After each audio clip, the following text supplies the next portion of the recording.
Good morning class. Today topic is magnetic force. हमारे syllabus में magnetic force के 3 topic हैं।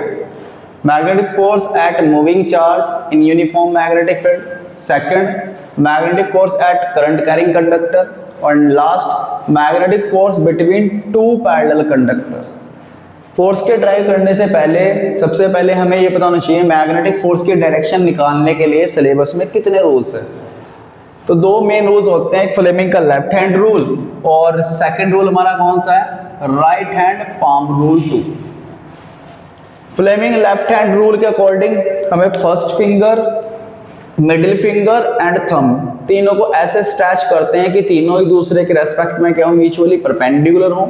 तो उस कंडीशन में अगर फर्स्ट फिंगर मैग्नेटिक फील्ड के डायरेक्शन में हो, मिडिल फिंगर करंट या वेलोसिटी के डायरेक्शन में हो, देन थंब किसे रिप्रेजेंट करता है, मैग्नेटिक फोर्स के डायरेक्शन को रिप्रेजेंट करता है। अगर इसके बेसिस में मैं डायरेक्शन लगाऊं, एक मैग्नेटिक फील्ड लिया मैंने इनवर्ड, करंट की डायरेक्शन मैंने लेफ्ट टू राइट। अब Fleming left hand rule apply करके हम फोर्स के डायरेक्शन लगाते हैं। रूल के according first finger magnetic field कहा इनवर्ड, तो मैंने इनवर्ड किया। Middle finger in the direction of current, तो करंट की डायरेक्शन में है, तो थंब मेरा फोर्स को बताएगा। थंब बता रहा है फोर्स कहाँ लगेगा इसके ऊपर, अपवर्ड डायरेक्शन में। तो मैग्नेटिक फोर्स की अगर डायरेक्शन की बात करते हो तो वो कहाँ एक्ट हो रहा है, अपवर्ड।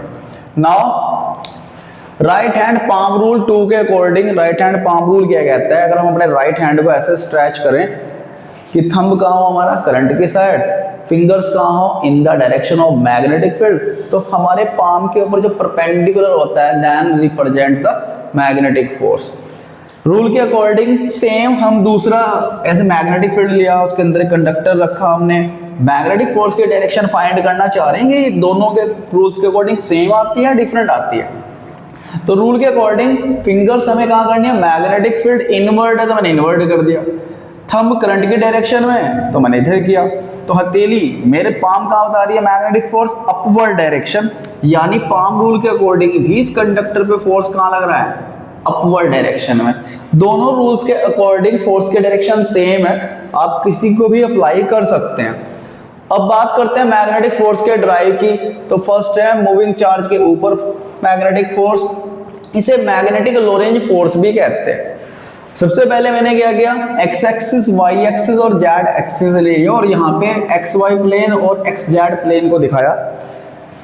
मान लिया एक्स एक्सिस में मैग्नेटिक फील्ड है और कोई चार्ज पार्टिकल v वेलोसिटी के साथ मैग्नेटिक फील्ड से थीटा एंगल बनाते हुए एंटर करता है, देन उसकी वेलोसिटी के 2 कंपोनेंट ब्रेक हो जाएंगे, एक हॉरिजॉन्टल कंपोनेंट और दूसरा वर्टिकल कंपोनेंट। लोरेंज ने चार्ज के ऊपर स्टडी करके बताया कि अगर किसने किसी चार्ज को एक मैग्नेटिक फील्ड की डायरेक्शन में जब उसने किसी चार्ज को v वेलोसिटी देके भेजा तो उसने देखा कि इस चार्ज के ऊपर कोई फोर्स नहीं एक्सर्ट होता है, वो अपने पाथ से डेविएट नहीं होता, उसकी वेलोसिटी क्या रहती है, कांस्टेंट। तो यहां से लोरेंज ने बताया कि कोई भी चार्ज अगर मैग्नेटिक फील्ड की डायरेक्शन में जाए देन उसके ऊपर कोई फोर्स एक्ट नहीं होता। इट मींस वेलोसिटी अगर जो हॉरिजॉन्टल डायरेक्शन में होती है वो वेलोसिटी इसके ऊपर मैग्नेटिक फील्ड की वजह से कोई भी फोर्स एक्सर्ट नहीं करती।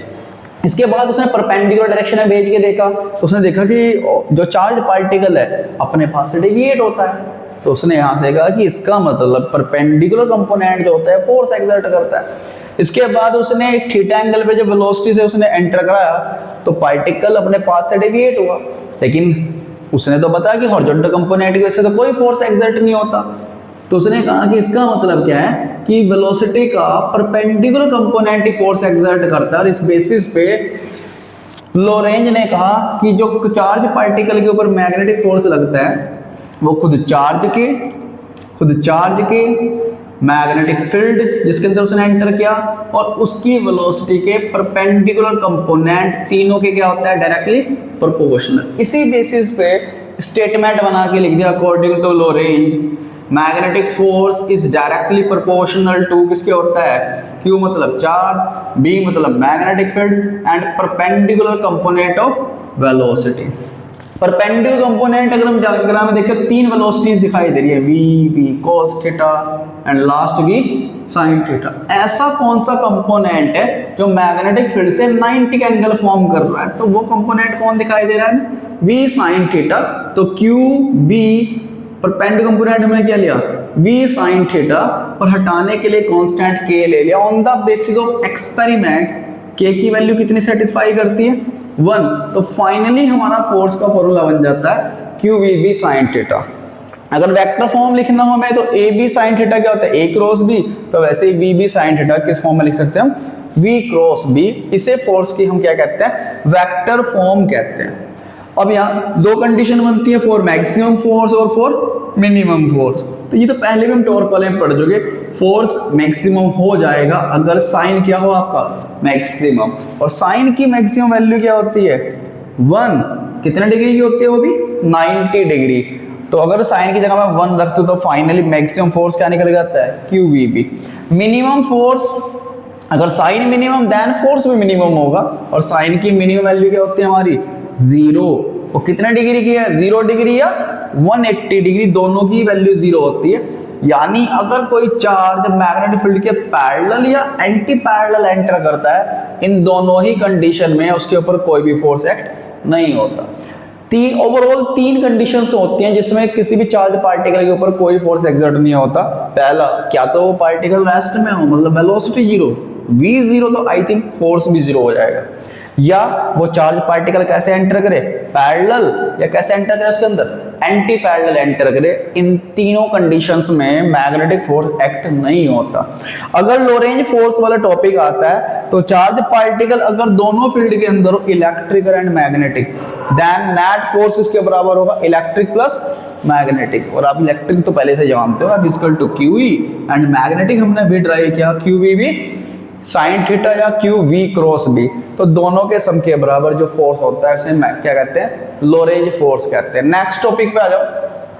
Magnetic force at current carrying conductor in magnetic field.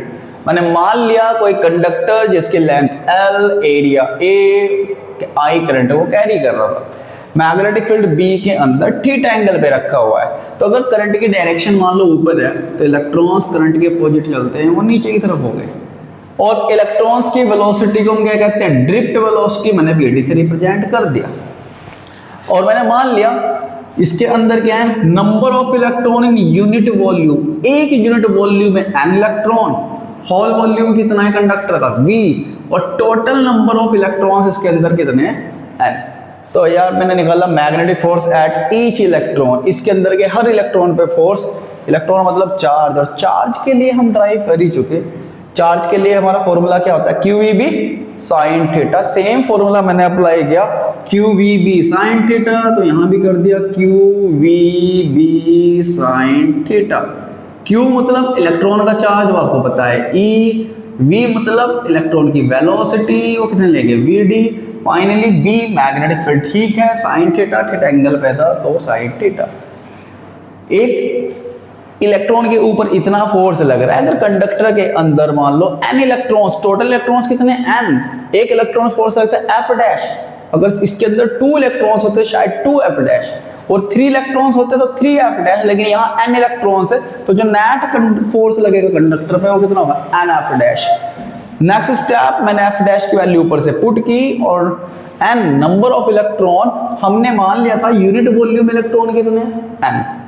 तो 2 यूनिट में कितने होंगे? 2n। एंड V यूनिट में कितने होंगे? Vn। मतलब टोटल नंबर ऑफ इलेक्ट्रॉन्स वे किसके बराबर हो जाएंगे? Vn। नेक्स्ट स्टेप, हमने वॉल्यूम को ब्रेक कर दिया। वॉल्यूम का एरिया की फॉर्म में क्या फॉर्मूला होता है? एरिया मल्टीप्लाई लेंथ, तो A इंटू L।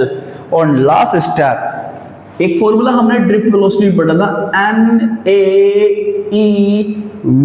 ये I का फॉर्मूला होता है। इन चारों फैक्टर के लिए हमने क्या यूज कर लिया?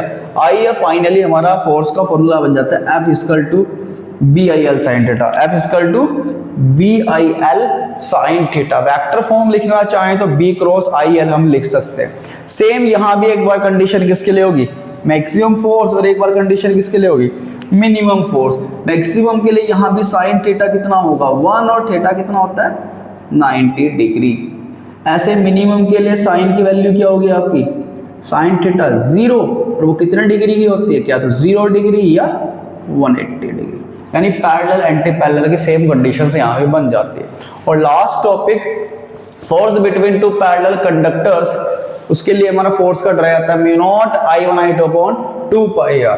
इस ड्राई को नेक्स्ट वीडियो में देखते हैं। Thank you.